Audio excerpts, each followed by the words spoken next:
أعوذ بالله من الشيطان الرجيم.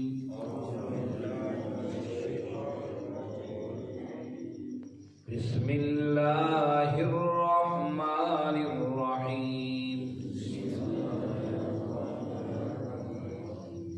قل هو القادر على أن يبعث عليكم عذابا من فوقكم أو من تحت أرجلكم أو يلبسكم شيعا ويذيق بعضكم بأس بعض. انظر كيف نصرف الآيات لعلهم يفقهون. وكذب به قومك وهو الحق قل لست عليكم بوکیل. صدق اللہ. عزیز ساتھیو، تمام حمد و ثنا، تعریف و توصیف اس رحیم و کریم رب کے لیے جس کا رحم اور کرم ہر سو وسیع ہے. اس کا رحم اور کرم ہی ہے کہ ہم اس کے گھر میں بیٹھے اس کی کتاب کو سن رہے ہیں، سمجھ رہے ہیں اور سیکھ رہے ہیں. اس کے بعد لاکھوں کروڑوں درود و سلام اس نبی مہرباں پر جنہوں نے اللہ رب العزت سے حق کو پا کر ہم تک حق پہنچانے کا حق ادا کر دیا. عزیز ساتھیوں، 7واں پارہ ہے اور سورۃ الانعام ہے، اور سورۃ الانعام کی ہم نے 64 آیات پڑھ لی ہیں. گزشتہ آیات بینات میں ہم یہ پڑھ اور سن آئے ہیں کہ اللہ رب العزت نے فرمایا کہ ساری غیب کی کنجیاں میرے ہاتھوں میں ہیں، اور وہی جانتا ہے جو سمندروں میں ہے اور خشکی میں ہے. وہی کسی پتے کے گرنے کو کہاں اس میں گرنا ہے، کتنے عرصے کے بعد خشک ہونا ہے، وہ سب وہ جانتا ہے. بیج کو جب زمین میں بوتے ہیں، بیج کے اندر کیا ہے اور بیج کا مستقبل کیا ہے، اور زمین کے اندھیروں کے اندر بھی وہ جانتا ہے کیا ہے، اور ہر خشک اور تر کو وہ جانتا ہے. سب کچھ اس نے لکھ رکھا ہے اپنی کتاب کے اندر، لوح محفوظ کے اندر. بھائی جو انسان کوئی فیکٹری بناتا ہے، کوئی چیز بناتا ہے، اس ہر چیز کو دیکھ کر بناتا ہے. مزدور نہیں جانتا کہ اس کے پیچھے کتنی محنت اور کتنی کوشش ہوئی ہوگی. کوئی چیز ہمارے استعمال میں آتی ہے تو ہم نہیں سوچ سکتے کہ اس کے پیچھے کتنی محنت اور بنانے والے نے کس طرح کیا ہوگا. ہمارے سامنے ظاہری چیز آتی ہے، اسی کو دیکھتے ہیں. تو رب العزت نے بتایا تمہیں ظاہر اپنے معاملات اور گھر اور بستیاں نظر آ رہے ہیں. اس سارے نظام کائنات کو میں نے بنایا، میں اس کے بارے میں جانتا ہوں. پھر اللہ رب العزت نے انسانی زندگی کے اندر تعارف کروایا کہ تم مر جاتے ہو پھر اٹھ جاتے ہو، کہ ایسی گہری نیند سو جاتے ہو کہ تمہارے اوپر قتل کے منصوبے بھی ہوتے رہے، تمہیں پتہ ہی نہیں چلتا. پھر جب تم اگلے دن اٹھتے ہو تو پچھلا دن تمہیں یاد ہوتا ہے کہ میں نے کیا کیا تھا، کیا کیا نہیں کیا تھا. جب تمہیں یاد ہے کہ اس پورے کائنات کا جو مالک اور خالق ہے وہ کیسے بھول سکتا ہے، جس نے بنایا بھی خود ہے. جس طرح سو کر اٹھتے ہو اسی طریقے سے تمہیں ایک دن مر جانا ہے، پھر اس کے بعد اٹھنا ہے. تم یہی کہو گے ابھی تو سوئے تھے. اور پھر اس کے بعد فرمایا کہ اللہ رب العزت اپنے بندوں پر فوقیت رکھتا ہے، کنٹرول رکھتا ہے، آزاد نہیں چھوڑ دیا ہے. اس کی نگرانی کے لیے اس نے فرشتوں کو اتارا ہے، اور جہاں کہیں موت کا وقت آتا ہے تو کوئی لمحہ بھی ضائع نہیں کرتے اور فرشتے اس کی موت کو قبض کر لیتے ہیں. کتنے سے بڑا حکمران ہو، بڑے سے بڑے وسائل دولت رکھنے والا ہو، اس کے اختیار میں نہیں ہے کہ اپنی موت کو قابو کر سکے یا اپنی موت کا وقت مقرر کر سکے. پھر تمہیں اسی اپنے مالک اور آقا کی طرف پلٹنا ہے، جو بھی اصل مالک اور آقا تمہارا ہے. وہ بہت جلد حساب و کتاب لینے والا ہے. وہ یہ پریشان نہ ہو کہ اربوں خربوں لوگوں کا حساب کیسے لے گا. اسرع الحاسبین، وہ تیز ترین حساب لینے والا ہے. پھر اللہ نے فرمایا کہ دیکھو کیسے انسان ہیں یہ سب پریشانی ہوتی ہے، انتہائی حالات خراب ہو جاتے ہیں، تو پھر وہ جانتے ہیں کہ اللہ کے سوا ہمارے کوئی مددگار نہیں، اور اللہ کے سامنے چپ کے رو کے اور اپنی ارزداش پیش کرتے ہیں۔ لیکن اب جب نجات پائے اور کہتے ہیں جب ہم اس سے بچ گئے تو اللہ ہم تیرے بندے بنیں گے، تیرے شکر گزار بندے بنیں گے۔ لیکن جب ایسا ہو جاتا ہے تو پھر وہ دوبارہ اسی شرک کی طرف اور اللہ کو چھوڑ کر غیروں کی طرف رخ کرتا ہے۔ یہ تھی پچھلی آیات۔ آج کا سبق آیت نمبر 65 سے شروع ہو رہا ہے۔ دیکھیے ان آیات میں اللہ رب العزت نے کیا اہم باتیں ہمیں بتائیں۔ فرمایا اعوذ باللہ من الشیطان الرجیم، قل کہہ دیجیے هو القادر، وہ قدرت رکھنے والا ہے، علی ان یبعث علیکم عذابا، کہ تم پر بھیج دے عذاب کو، من فوقکم تمہارے اوپر سے، او من تحت یا تمہارے نیچے سے، ارجلکم تمہارے پاؤں کے، او یلبسکم یا تمہیں بانٹ دے، شیعا گروہ در گروہ، وَيُذِيقَ بَعْضَكُمْ بَعْضَ بَعْضٍ اور چکھائے تم ایک دوسرے کی طاقت اور قوت کا اور تشدد کا۔ انظر دیکھو، کیف نصرف کیسے پھیر کر آیتیں، لعلہم تمہیں اللہ سنا رہا ہے، لعلہم یفقہون تاکہ تم سمجھ جاؤ۔ اس آیت میں اللہ رب العزت نے ایک اہم بات بتائی کہ تم صرف عذاب اسی کو کہہ رہے ہو کہ آسمانوں سے اترے گا، تم صرف عذاب کو کیا سمجھتے ہو؟ عذاب صرف پتھروں کا ہی ہو سکتا ہے۔ اس سے پہلے آیا تھا آندھیاں طوفان آئی تھی۔ عذاب کے طریقے مختلف ہوتے ہیں، اللہ کا نظام جس پر چاہے کس طریقے سے عذاب بھیجے۔ قل کہہ دیجیے هو القادر، وہ قدرت رکھتا ہے، علی ان یبعث علیکم عذابا من فوقکم، کہ تمہارے اوپر سے تم پر عذاب بھیج دے۔ اچھا، فوقکم سے مراد عذاب تو یہ بھی ہے کہ آسمان سے پتھروں کی برسات کر دے، اس طرح آندھیاں اور طوفان آئے، ہم پیچھے پڑ چکے ہیں۔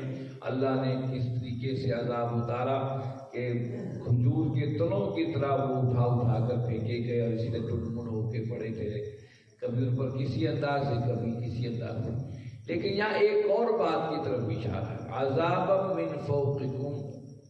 حضرت عبداللہ ابن عباس رضی اللہ تعالیٰ فرماتے ہیں اس سے مراد یہ ہے کہ تمہارے اوپر جو حکمران ہیں ان کی شکل میں بھی تم پر عذاب آ سکتا ہے۔ وہ ایسے ظالم تم پر حکمران مسلط کر دیے جائیں جو تمہیں گردن بھی نہ ہلانے دیں، ہر وقت تمہیں شکنجوں میں باندھے رکھیں، یہ بھی اللہ کا عذاب ہے۔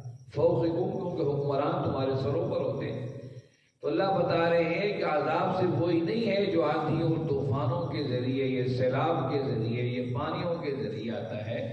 سیلاب اللہ کا عذاب یہ بھی ہے کہ تم پر ایسے ظالموں کو مسلط کر دیا جائے اس سے تم جان ہی نہ چھڑا سکو۔ دیکھ لیجیے ماضی کے اندر کتنے حکمران اور بادشاہ ایسے آئے جو لوگوں کی گردنوں پر مسلط ہو گئے، اترنے کا نام ہی نہیں لیتے تھے۔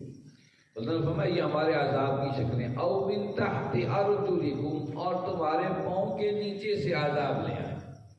اس سے مراد تو ایک تو یہ ہے کہ زلزلے آ جائیں، لمحوں میں کروڑوں افراد لوگ رکمہ اجل بن جائیں، جس طرح ہمارے ہاں آزاد کشمیری علاقوں میں ہوا، یا ترکی میں ہوتا ہے، یا چائنا کے اندر آتے ہیں۔ عجیب و غریب سسٹم ہے، تمہارے قدموں کے نیچے سے آ جائے، ایک عذاب یہ ہے۔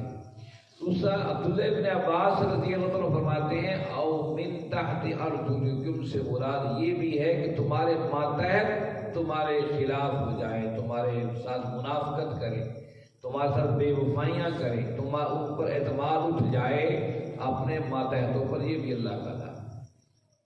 اب دیکھیے حدیث میں آتا ہے کہ اللہ کے نبی صلی اللہ علیہ وسلم اپنے صحابہ کے ساتھ جا رہے تھے۔ ویسے تو ایک جب اما عائشہ صدیقہ رضی اللہ عنہا کا تذکرہ ہوا تو شاید اس میں بھی میں نے یہ تذکرہ کیا تھا کہ اللہ کے نبی صلی اللہ علیہ وسلم رات کو اٹھے اور آپ نے دعائیں مانگی، تو اس کے بعد آپ ہچکیاں لے کر رونے لگے۔ اما عائشہ نے پوچھا لم تبکی یا رسول اللہ صلی اللہ علیہ وسلم، میرے آقا آپ کو کس چیز نے رلا دیا ہے؟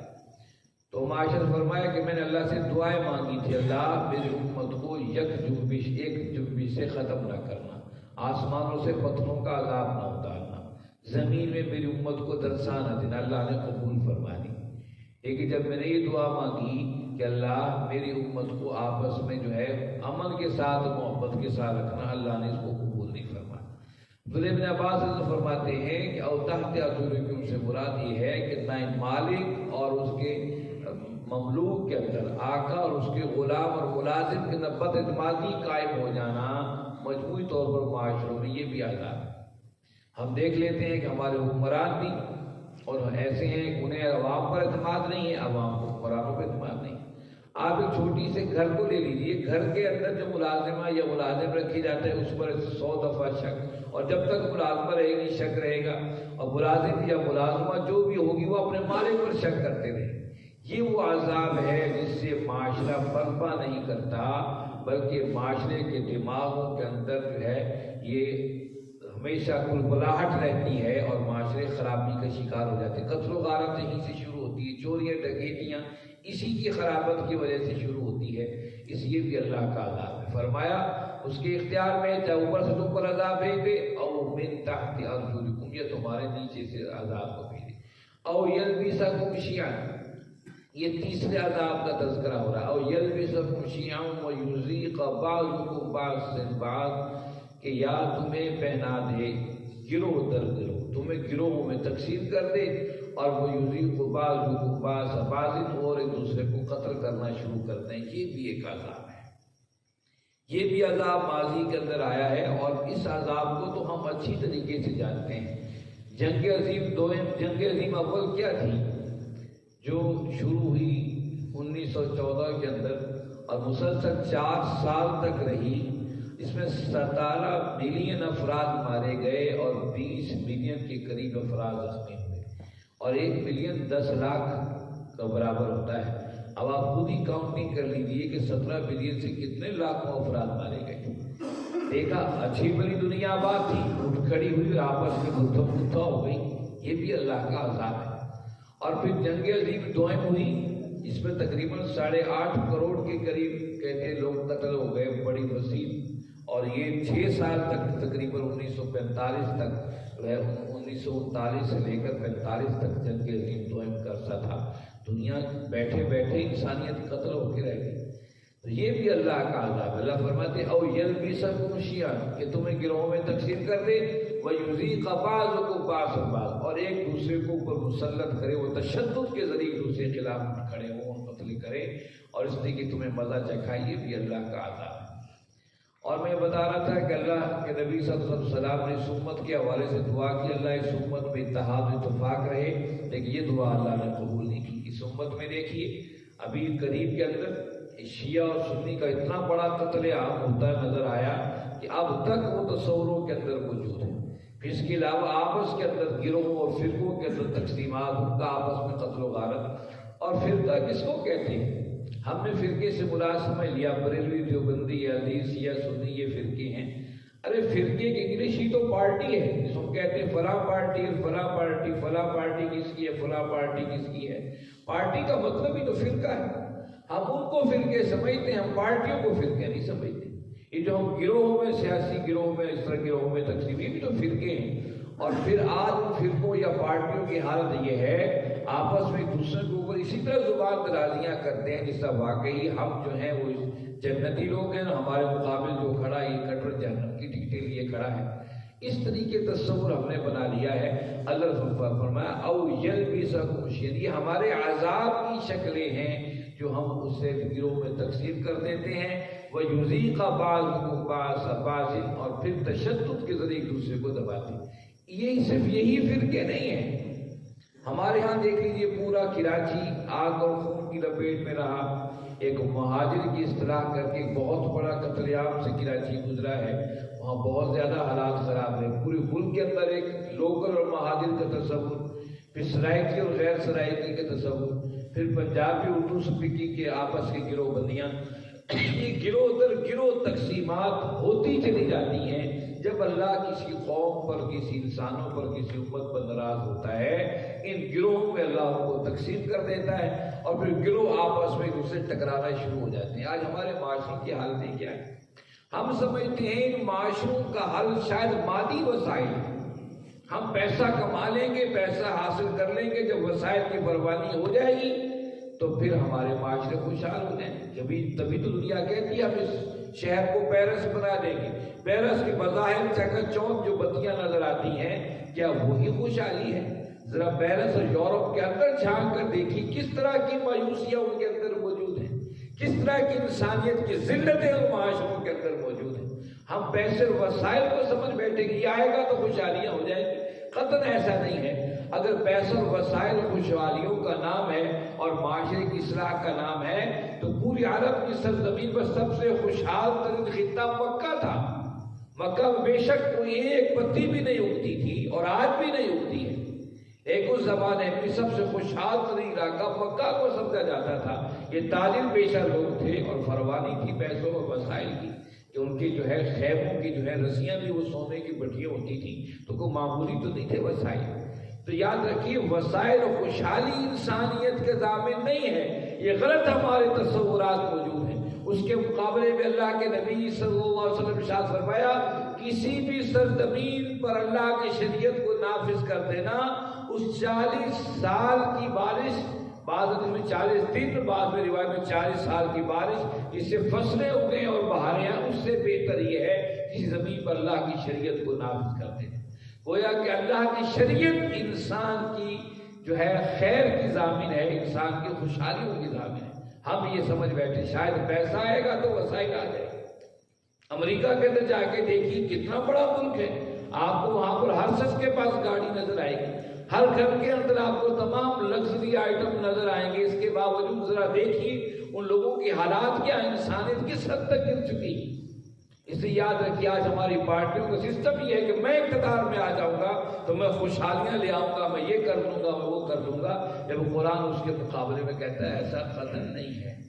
اللہ رب العزت فرمایا کہ جب اللہ ناراض ہوتا ہے ان کو فرقوں میں، گروہوں میں تقسیم کر دیتا ہے۔ اچھا آپ دیکھیے ہمارے ہاں فرقے اور گروہ بنے ہوئے ہیں، کوئی کسی نام سے کسی نام سے کسی نام سے، ہم دین کے حوالے سے بات کر لیں۔ یاد رکھیے اللہ کے نبی صلی اللہ علیہ وسلم ایک روایت میں آتا ہے اختلاف امتی رحمت، میری امت کا اختلاف رحمت ہے۔ صحابہ میں دینی لحاظ سے کبھی کوئی معاملہ نہیں رہا، کوئی اختلاف رہا تو وہ علمی بنیاد پر دیکھا جاتا تھا۔ امام شافعی، امام مالک، امام احمد بن حنبل، امام ابو حنیفہ رحمۃ اللہ علیہ کی تعلیمات، ان کے پورے تصور کے دیکھیے، تصور دین کو، آپ کو وہاں پر کوئی ایسی بات نظر نہیں آئے گی کوئی کسی کی مخالفت۔ اکثر تو ایک دوسرے کے شاگرد تھے اور انہوں نے کہا کہ ہم نے اس حدیث کو، اس بات کو، شریعت کے حکم کو اس طریقے سے سمجھا ہے، لیکن جو وہ سمجھے وہ بھی غلط نہیں تھا، وہ بھی صحیح تھا۔ ہمارے ہاں تصور ہی کہ جو میں راستہ منتخب کر بیٹھا ہوں بس وہی صحیح ہے، باقی سب کے سب غلط ہیں۔ یہ تصور جو ہے انسان کو جو ہے بگاڑ اور اختلاف کی طرف لے کے آتا ہے، اس سے معاشرے بگڑتے ہیں۔ اللہ رب العزت نے اسی عذاب کا ذکر کیا کہ صرف عذاب وہی نہیں ہے جو تم سمجھ بیٹھے ہو، اس طرح ہم نے کائنات کی مثال دے کے بتایا ان آیات کو دیکھ کر تمہیں اللہ کی پہچان ہوگی، اسی طرح ان عذابوں کو دیکھ کر بھی تمہیں اللہ کا جو ہے ڈر و خوف ہونا چاہیے، جو حکمرانوں کی شکل میں ہو، ظالم حکمرانوں کی شکل میں، اور تمہارے ملازم جن پر تم اعتماد نہ کر سکو اور وہ تم پر بد اعتمادی رکھیں، یہ بھی اللہ کا عذاب ہے۔ اور یلبسکم خوشیاں، تمہارے گروہوں میں تقسیم ہو جانا اور اسی طریقے سے پھر آپس میں لڑنا قتل و غارت، یہ بھی عذاب کی شکل ہے۔ انظر کیف نصرف الآیات، ذرا غور کر کے دیکھو کیسے ہم اپنی نشانیوں کو پھیرتے ہیں، تمہیں بدل بدل کر بات سمجھانے کی کوشش کر رہے ہیں، لعلہم یفقہون، شاید کہ تم سمجھ جاؤ۔ وکذب بہ، اور جھٹلاتا ہے بھی اس کو قوموں کا، تمہاری قوم میں سے، وہ الحق، اور جبکہ وہ حق ہے۔ تمہاری قوم اس کو جھٹلا رہی ہے بھی، یعنی کہ اس قرآن وہ بالکل حق ہے۔ قل کہہ دیجیے لست علیکم بوکیل، میں تم پر کوئی نگران نہیں ہوں کہ تمہارے ہر چیز کو دیکھتا رہوں، میرے ذمہ تو صرف پیغام کو پہنچا دینا ہے، ہر بات کو واضح کر دینا ہے۔